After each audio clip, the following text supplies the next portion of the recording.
My name is Connor Mead, and I'm here today at the 2017 Canadian Science Policy Conference. And joining me today are three very distinguished professionals in the health research field.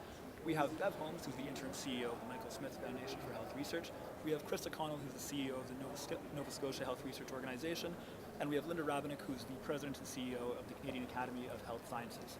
So thank you all so much for joining me today. It's a pleasure to have you, and maybe we can start by having you tell us a little bit about your organizations and the role they play in the health research ecosystem. Shall I start? Please do. Okay, great. Thanks for having me. Michael Smith Foundation for Health Research, as you know, is BC's health research funding agency, and we're named in honor of Dr. Michael Smith, who 25 years ago was BC's first Nobel Prize winner.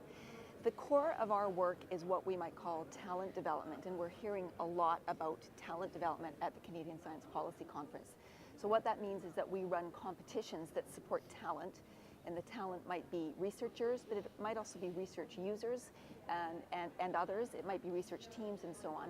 And we fund them through grants, and we ask them to do three things. First of all, we ask them to pursue and act on solutions for health and health system issues.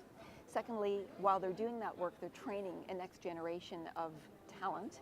And then finally, they're leveraging their grant to bring more money into the province from national and international sources, not only to do their work, but to build the health research enterprise. So that talent development is the major part of our work.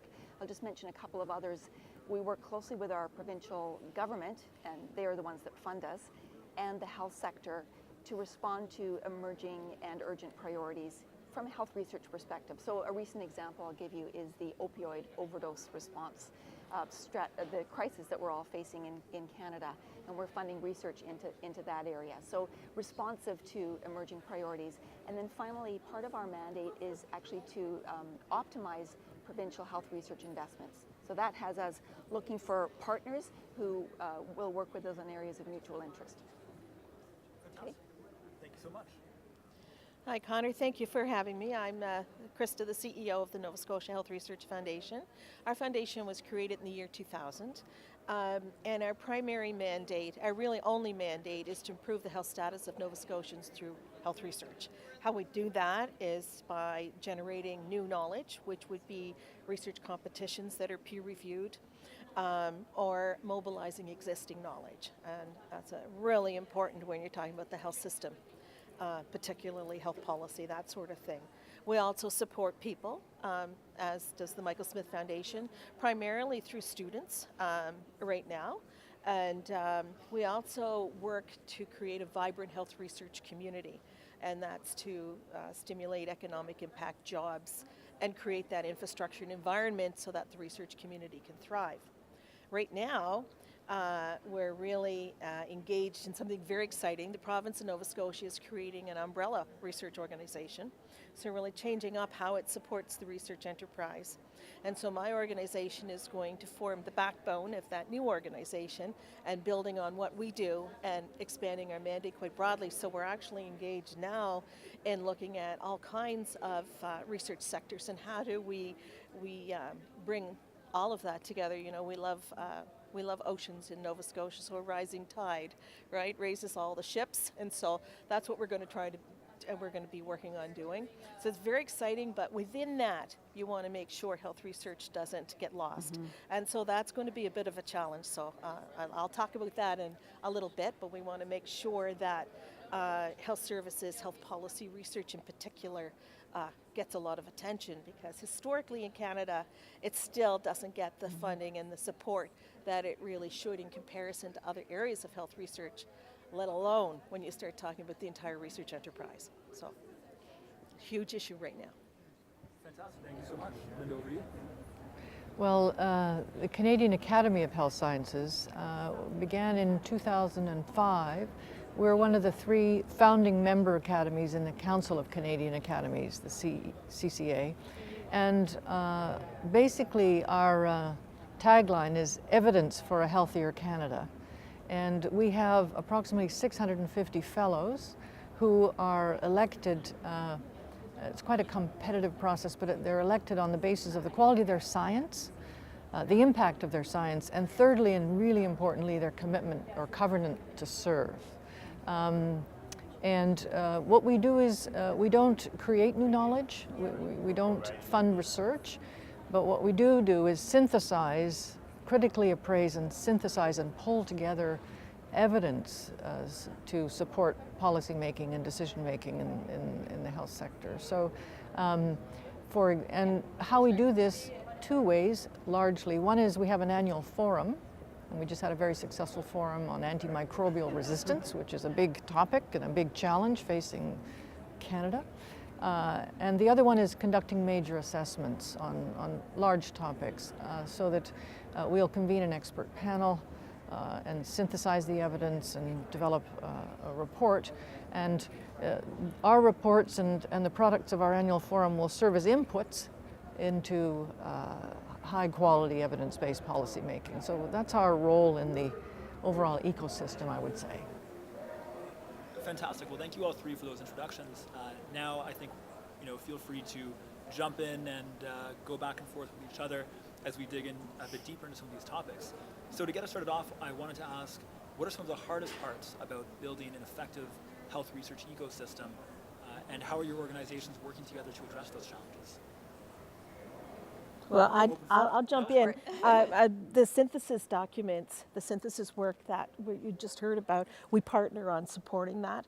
And I think that's one of the wonderful things about the health research community, is we do understand that together we're stronger. And so funding for these kind of reports is taken from a number of partners. And then of course we all have a stake in the outcome, which, and we were talking just before we sat down on the couch here about some recent reports and how we're going to have local workshops, and we're promoting them within our provinces.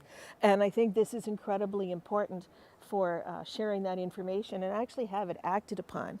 I mean, there's nothing worse than having this incredible wealth of knowledge just sitting on a shelf somewhere when we have so many issues that need attention. So I think that's just something I'd like to highlight, and thank you for giving us those opportunities. I think it's wonderful. And another related one actually is based on a report of the Canadian Academies about measuring impact. Right. So you asked us about challenges and how we're working to address them. And I think another challenge, but we always have to remember that challenges are also opportunities, is measuring the impact of health research. The difficulty of measuring it, but also the importance. I think it's really safe to say that there is an underappreciation of what it actually takes to realize the benefits of health research. And some of the things it takes are time, sustained support, tolerance for failure, a receptive ecosystem, and so on. And until we really understand how to achieve impact, and perhaps how not to achieve impact, we're going to still continue to have that underappreciation.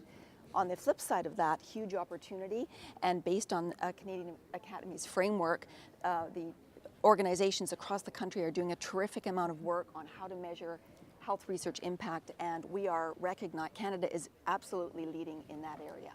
So challenge, opportunity. Yeah, and to pick up on what you've just said, Bev, we're very proud of that. That was one of our major assessments, one of our first ones. It was led by the late Cy Frank. And it has, as you said, served as a framework for agencies and organizations, faculties of medicine, how you adjudicate the impact of someone's scientific productivity. And as a funder of research, you need to be able to measure that, and hopefully we measure it in a standardized or systematic way, and I think it's been helpful that way. But it's also been helpful, I think, for at the university level for promotion committees and that kind of thing, to sort of adjudicate an individual's leadership in research to see, how do you judge its impact? How do you measure the impact of someone's research? So we're very proud of that. A very good concrete example of one of our major assessments. And I think another more recent one that you just mentioned was team science. Team science, and we're very proud of that. It was just released in September, and again, with help from, that's one way we could work together, with help from your organizations, we can help move this forward, because really to take this document and land it with the most appropriate receptors, that's something we could partner on together. Yeah. And I do think actually that the whole notion of partnering, I mean, we chuck around words like collaboration and their motherhood, but collaboration is very real, and in order the conference that we're at today is exciting. It really feels like there's a momentum for the rejuvenation of the science enterprise in Canada quite broadly, but that's really going to take collaboration. I think we do that well within our provinces. We do that well among our provinces with NAFRO, the Alliance of Health Research Funders. I think we could do that better between the federal levels and the national levels. And we've written a post, our organizations, for the Canadian Science Policy Conference website.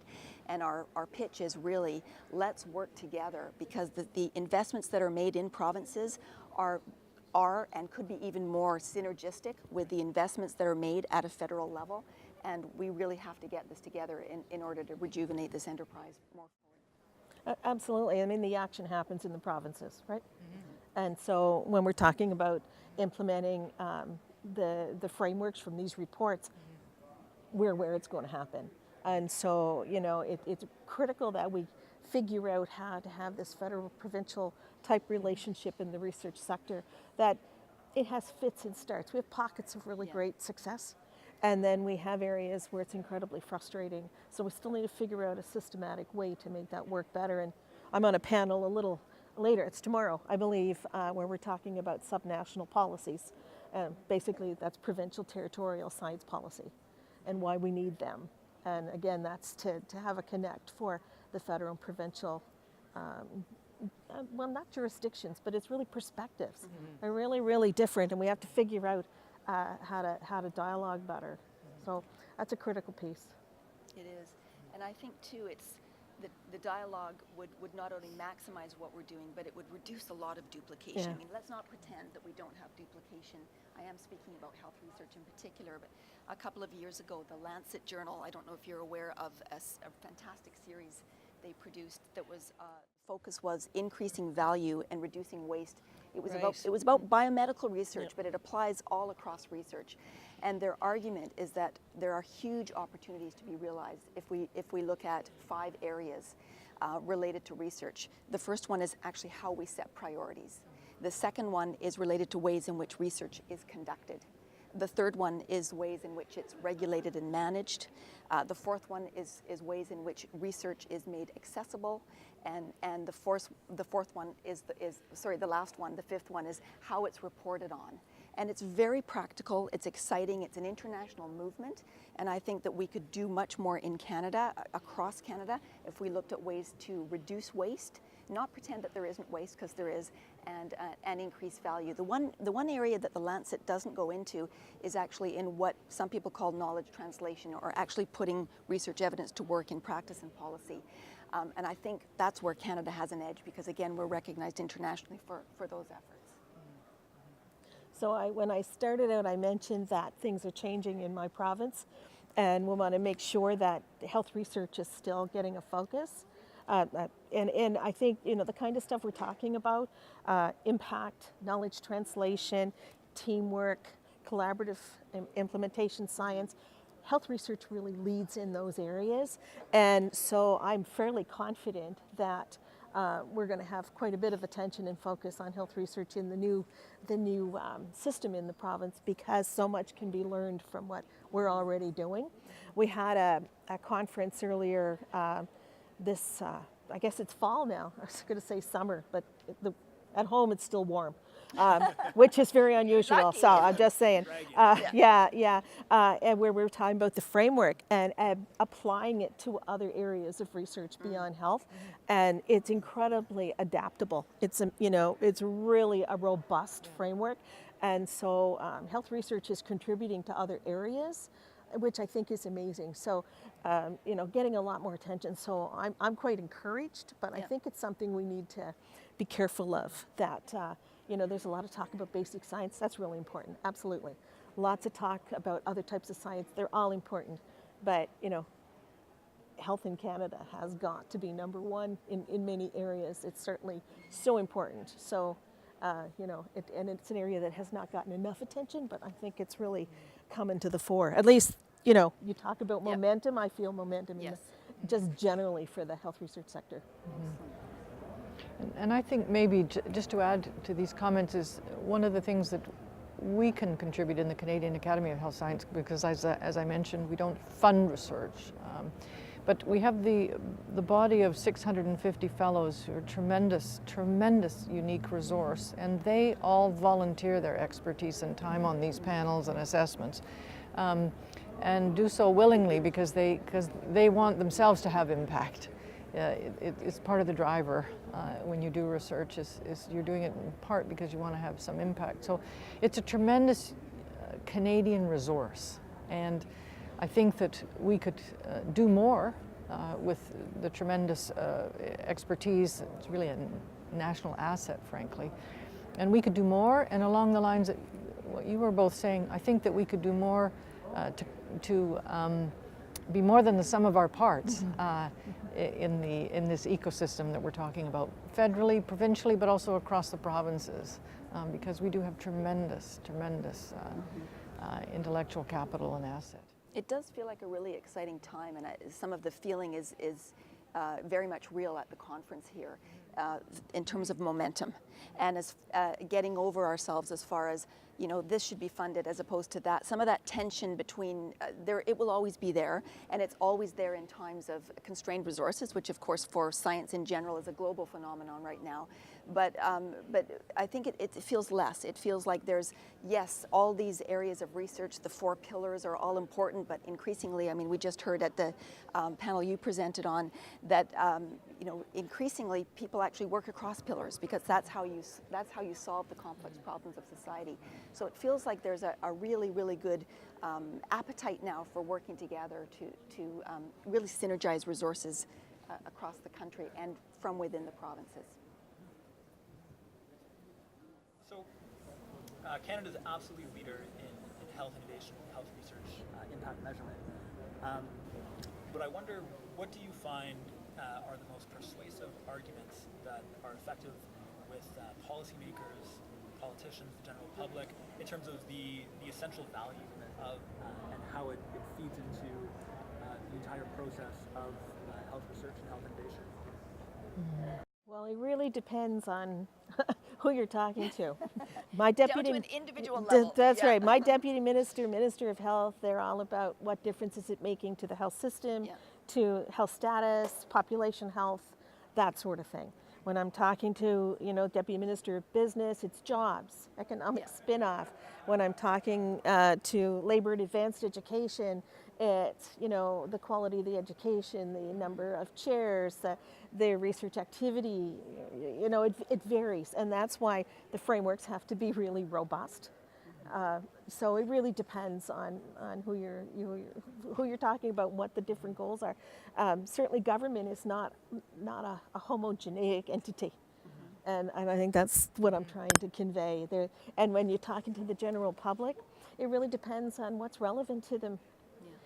One of the things, we've done surveys over the years, and we're always astounded at how much money the public thinks, you know, how much of the tax dollars are invested into health research. It's, you know, way above and beyond what it really is. Like on the surveys, they'll say something like 30% of the provincial health budget. When, you know, if we had 1% of the health budgets, that would be good.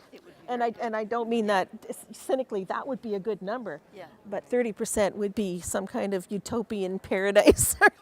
but you know, there's such a different perspective of, you know, depending on what groups you're speaking to. And of course, if you've got an illness, you want the answer to that.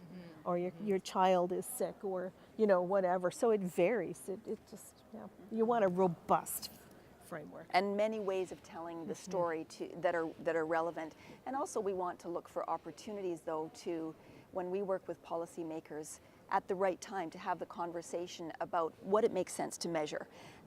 We've got a very receptive government in British Columbia, and I know other governments, other provinces do as well. And they're really listening to us and working with us to set objectives, because we are provincially funded, and to say, okay, what does it make sense that you do, and how does it make sense that you measure that, so that we're not running around trying to come up with big numbers that impress people, and spending a lot of money and time, quite frankly, doing that. So I think looking for opportunities to have conversations about what you can measure and what you actually can't measure, and what it makes sense to measure, are always welcome. And we're trying to do more of that as organizations across the country as well. So our website is www.nshrf.ca. And we're www.msfhr.org. And in our case, if you just Google Canadian Academy of Health Science, If you Google them, you'll get all these wonderful reports. you'll see all our reports. Let us also mention NAFRO. So this is our Alliance of Professional Health Research Funders. So Google nafro.org. There you go. Fantastic. Well, thank you all so much for joining us, and I hope you have a fantastic experience throughout the rest of CSPC. Thank you Thanks. so much.